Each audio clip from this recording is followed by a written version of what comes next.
प्रिय विद्यार्थियों नमस्कार।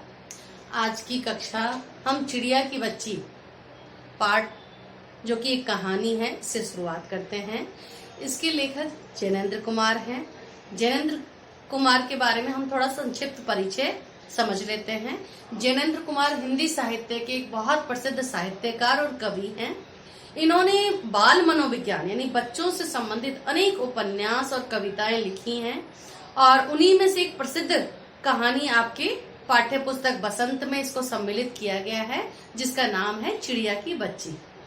चिड़िया की बच्ची में प्रमुख रूप से दो पात्र हैं। एक माधव दास जो कि बहुत धनी व्यापारी है, सारी सुख सुविधाओं से संपन्न व्यक्ति है, जिसके पास बहुत अकूत धन दौलत है।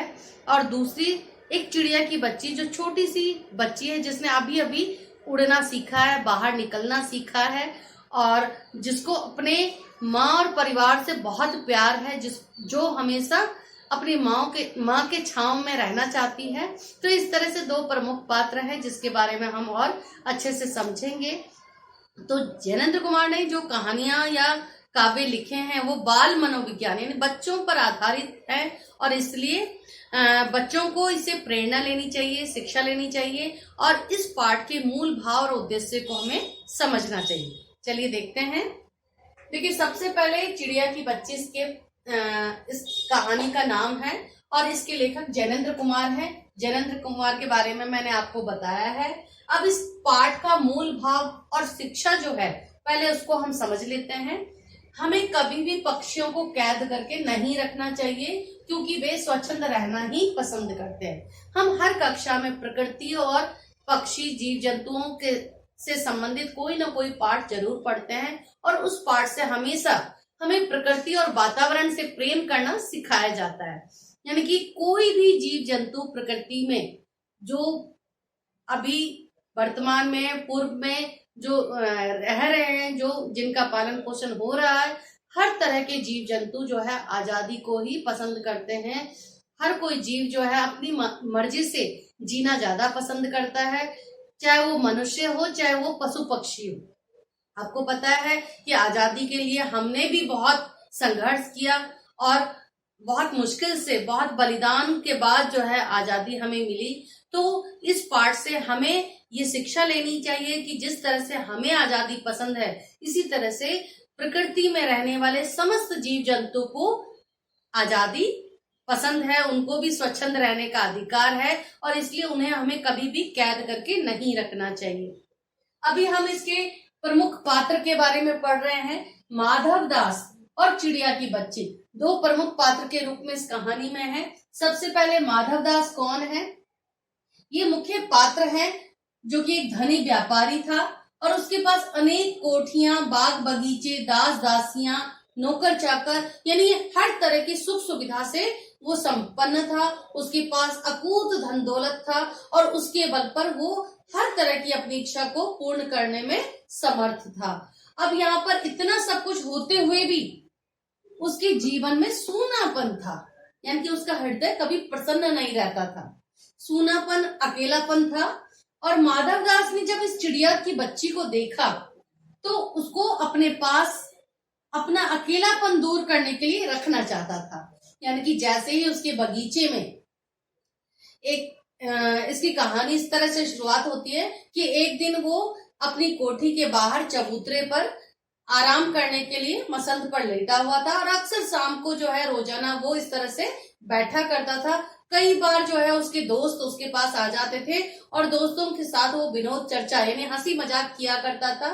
और जब वो दोस्त नहीं होते थे तो अकेला ही हुक्का पीता हुआ वो प्रकृति की छटा को निहारता था।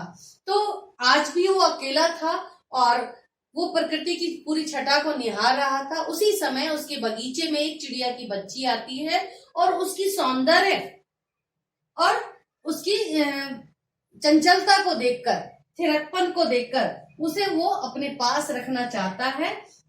यहाँ पर है कि वो अपने अकेलेपन को उसको अपने पास रखकर दूर करना चाहता है, लेकिन उसकी ये सोच पूर्णतः गलत थी क्योंकि आपको पता है कि अपनी खुशी के लिए, अपने स्वार्थ की पूर्ति के लिए हम दूसरों की खुशी या दूसरों की इच्छाओं को हम खत्म नहीं कर सकते या बाधा नहीं पहुंचा सकते, तो ये उसकी सोच जो थी वो पूर्णतः गलत थी, क्योंकि अपने स्वार्थ के लिए हमें किसी को बंदी नहीं बनाना चाहिए।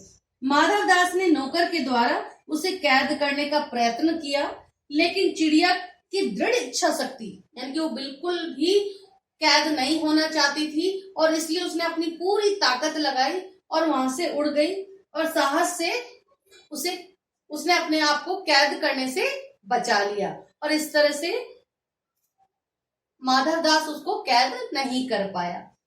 यहाँ चिड़िया की बच्ची के बारे में हम जान रहे हैं कि चिड़िया एक तो बहुत सुंदर थी। सुंदरता के बारे में कि किस तरह की उसकी सुंदरता थी, उसकी गर्दन लाल थी, और जैसे जैसे वो बढ़ रही थी लालिमा उसकी गुलाबी में बदल जाती, और गुलाबी होते होते किनारों पर थोड़ी थोड़ी नीली हो गई थी। पंख ऊपर से स्याह थे, स्याह यानी काले, बिल्कुल काले थे। शरीर पर चित्र विचित्र चित्रकारी थी, यानी कि शरीर पर ऐसा लग रहा था कि मानो किसी पेंटर ने बिना कोई चित्र के ही चित्रकारी कर दी हो, और इसलिए वो एक चित्र थी लेकिन विचित्र लग रहा था। इस तरह से ये शारीरिक सौंदर्य से संबंधित प्रश्न पूछा जा सकता है कि चिड़िया का रंग रूप कैसा था, वो कैसी दिखाई देती थी। अब इसकी बात है कि एक दिन माधव दास के बगीचे में वो आई, और वहां पे सुस्ताने के लिए थोड़ी देर वो आई थी, और उसके सौंदर्य और स्वच्छंदता से थिरकने पर माधव दास मुग्ध हो गया था। यानी कि वो सुस्ताने के लिए आई, और वहां प्रकृति की सुंदरता, गुलाब की डाली पर वो बैठ के थिरक रही थी, उछल रही थी, एक डाली से दूसरी डाली पर चल रही थी। तो उसकी चंचलता और उसके सौंदर्य को देखकर माधव दास उस पर मुग्ध हो गया था।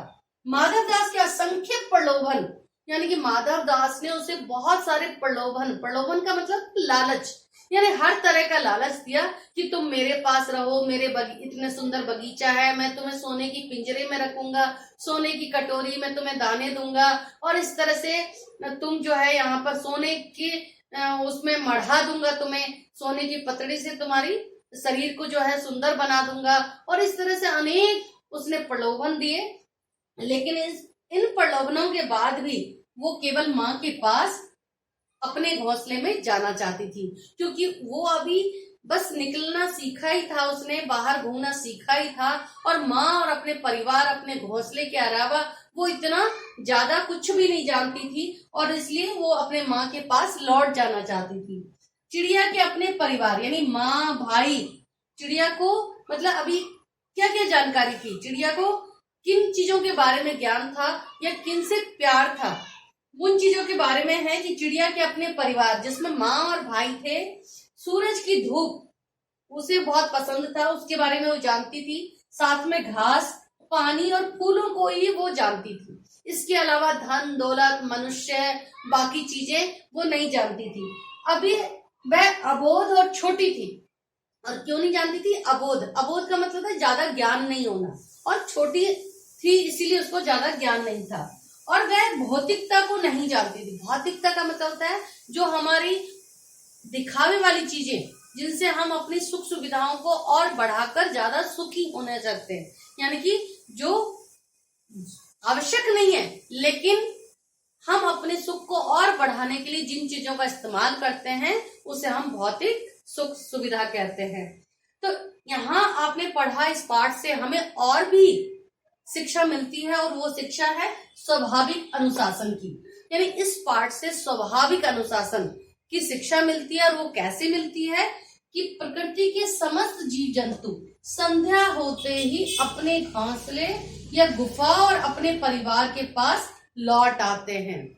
तो इतनी सी चिड़िया छोटी सी बच्ची थी, लेकिन फिर भी उसे पता था कि संध्या हो गई है, संध्या ढल गई है, रात होने वाली है, अंधेरा छाने वाला है, और इसलिए उसे लौट के अपने घोंसले में जाना है, अपनी माँ के पास जाना है। तो ये स्वाभाविक अनुशासन प्रत्येक जीव जंतु, यानी यदि मधुमक्खी है उसे भी पता है, चींटियां हैं तो उसे भी पता है, गाय है, कोई सा भी पशु है, कोई सा भी पक्षी है, सबको संध्या होते ही अपने घर, अपने गुफा में या अपने घोंसले में लौट कर आना होता है। ये प्रकृति ने एक स्वाभाविक अनुशासन सबको सिखाया है, सबको शिक्षा देते हैं। तो इस तरह से स्वाभाविक अनुशासन की सीख भी हम इस पाठ में इस चिड़िया की बच्ची से ग्रहण करते हैं। तो इस तरह से आपने ये माधवदास के द्वारा और चिड़िया की बच्ची के द्वारा चिड़िया की बच्ची पाठ में आजादी और स्वाभाविक अनुशासन की सीख और शिक्षा को जो है हमने ग्रहण किया है, और इस तरह से हम इससे प्रेरणा ले सकते हैं। धन्यवाद।